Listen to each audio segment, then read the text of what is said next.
அங்கே வாங்க எனக்கு ஒரு சிம்பிளான பேக்கிங் பார்க்கலாம், கேக் பார்க்கலாம். நான் கோதுமை மாவு ஒரு கப் எடுத்து வச்சிருக்கேன். அதுக்கு வந்து 1/4 கப் வந்து சாக்லேட் பவுடர் எடுத்து வச்சிருக்கேன். அது கொஞ்சம் உப்பு, கொஞ்சம் 1/4 ஸ்பூன் உப்பு எடுத்து வச்சிருக்கேன். வெண்ணிலா எசன்ஸ் தேவையான அளவுக்கு 1 ஸ்பூன் எடுத்துக்கோங்க.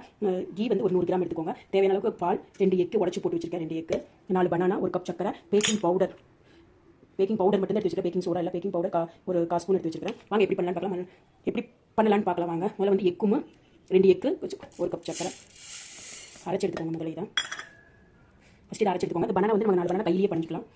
இது முதல்ல வந்து நல்லா அரைச்சி எடுத்துட்டு வந்துக்கலாம். இது கூட கொஞ்சம் பால் கூட ஊற்றிக்கோங்க. இந்த ஆடையோடவே ஊற்றிருக்கேன். இதை முதல்ல அரைச்சி எடுத்துக்கலாம். எக்கு, சக்கரை, பால் அரைச்சி நல்லா ஸ்மூத்தாக அரைச்சி எடுத்தாச்சு. இதில் வந்து வெண்ணிலா எசன்ஸ் ஒரு 1/4 ஸ்பூன் ஊற்றிக்கலாம், 1 ஸ்பூன் ஊற்றிக்கலாம்.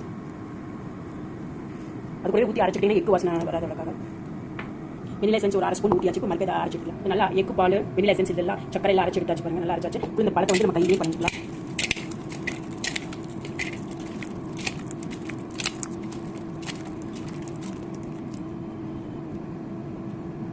பாருங்க நல்லா பனஞ்சு எடுத்தாச்சு. அங்கே தட்டு பட மாதிரி இருந்தால் நல்லா இருக்கும். நல்லா பனஞ்சாச்சு. பறச்சு வச்சதை ஊற்றிலாம் எக்கு மில்க்கு பழத்தை நல்லா பனஞ்சோன்னு இந்த எக்கு, சக்கரை, பால், வெண்ணிலா எசன்ஸ் இதை அரைச்சது அப்படியே ஊற்றிக்கலாம். கூட அப்படியே சாக்லேட் பவுடர் 1/4 கப்பு, கொஞ்சம் ஒரு சிட்டிகை உப்பு, 1 கப்பு கோதுமை மாவு இது அப்படியே போட்டுக்கோங்க.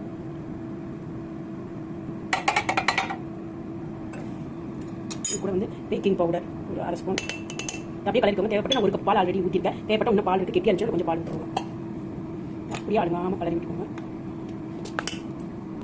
அப்படியே அழுங்காமல் ஸ்மூத்தாக கலரிக்கோங்க. நான் கலரிட்டு காமிக்கிறேன் பாருங்கள். கலர் மேட்ச் இருக்கும். இந்த பழம் அப்படி தான் இருக்கும். நாங்கள் தட்டு படணும் அப்படி தான் நல்லா இருக்கு. கேட்க கெட்டியாக இருக்கும். கொஞ்சம் பால் ஊற்றிக்கலாம். நல்லா கலரிக்கோங்க. நல்லா கலரி ஆச்சு. வந்து ஒரு 10 நிமிஷம் ஃப்ரீ ஹீட் 180 டிகிரியில் ஒரு 10 நிமிஷம் ஆல்ரெடி ஹீட் பண்ணி வச்சுருங்க. நான் பட்டர் பதிலாக நெய் ஊற்றுறேன். ஆல்ரெடி கொஞ்சம் ஊற்றிட்டு நான் வீடியோ எடுக்க விட்டேன். ஒரு தேவையான அளவுக்கு ஊற்றிக்கோங்க. இது ஊற்றிக்கலாம். நீங்கள் தேவையான அளவுக்கு பட்டர் போட்டுக்கோங்க. நான் தேவையான அளவுக்கு 1/4 கப் நெய் ஊற்றிக்கிட்டேன். நல்லா கலக்கிக்கலாம்.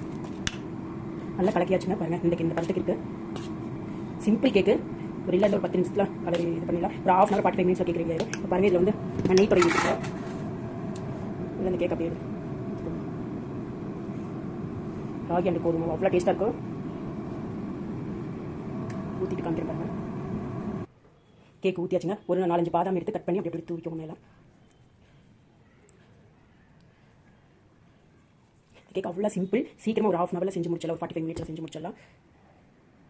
பாருங்கள் வாங்க இப்போ ஊட்டிச்சு அவனில் எடுத்து வச்சிடலாம்.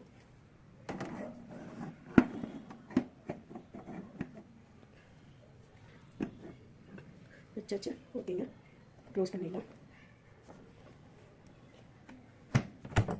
ஆல்ரெடி நான் 10 மினிட்ஸ் ஃப்ரீ ஹீட் பண்ணி வச்சுட்டு மறுக்க ஆன் பண்ணிக்கிறேன். 180 டிகிரியில் ஒரு 30 நிமிஷம் ரெடி ஆகிருக்கு கேக்கு. பாருங்க பாதி குக்காய் வந்து பண்ண புஷ் வெறும் பேக்கிங் பவுடர் மட்டும் தான் போட்டால். பேக்கிங் சோடா நான் போடவே இல்லை. பேக் பண்ணுறது பேக்கிங் பவுடர் மட்டும் தான் போடுவேன். பிக்ஸ் கொடுக்கறனால பேக்கிங் சோடா எப்பவுமே நான் போட மாட்டேன். கேக்குது பேக்கிங் பவுடர் மட்டும் தான் போட்டு பண்ணி நல்லா ஸ்மூத்தாக இருக்கும். நல்லா குக்காய் வருது.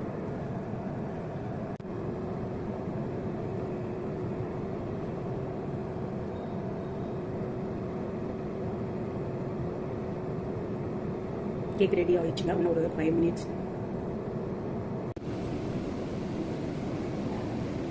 வாங்க கேக் ரெடி ஆயிடுச்சு. ஒரே ஒரு நிமிஷம் தான். ஒரே ஒரு நிமிஷம் தான். கேக் ரெடி ஆயிடுச்சுங்க.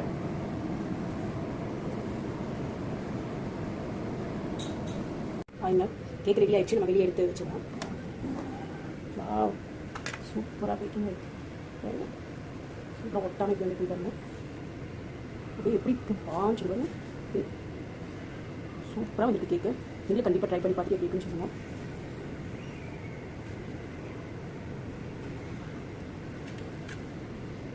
Cake ready.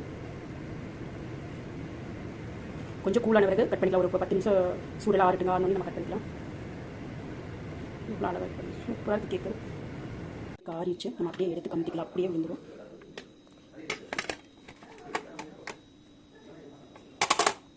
பாருங்கள் எவ்வளோ ஸ்மூத்தாக இருக்குன்னு பாருங்கள். கேக்கு இன்னும் சூடாக தான் இருக்குது. கட் பண்ணிக்கலாம். கட் பண்ணிட்டு காமிக்கிறேன். இன்னும் சூடாக இருக்குதுன்னு பாருங்கள். இது சூடாக இருக்கிறதுனால அப்படி கொஞ்சம் கேக் எவ்வளோ சாஃப்டாக இப்போ அவ்வளோ சாஃப்டாக குக் ஆகிருக்கு கேக்கு. நீங்களும் செஞ்சு பார்த்துட்டு எப்படி இருக்குன்னு சொல்லுங்கள்.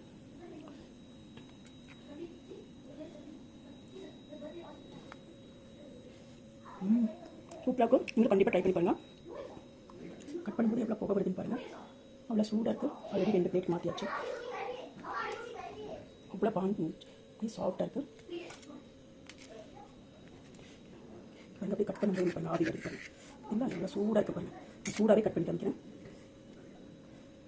Cake ready.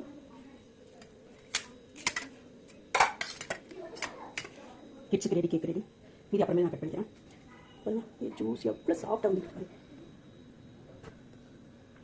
சூப்பராக வந்து கேக் ரெடி.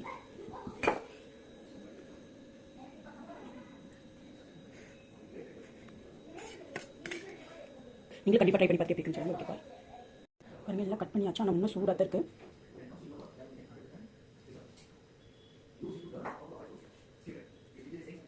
சூப்பராக இருக்குது பாருங்கள் கேக்கு. நீங்களும் கண்டிப்பாக பண்ணி பார்த்துட்டு எப்படி இருக்குன்னு சொல்லுங்கள்.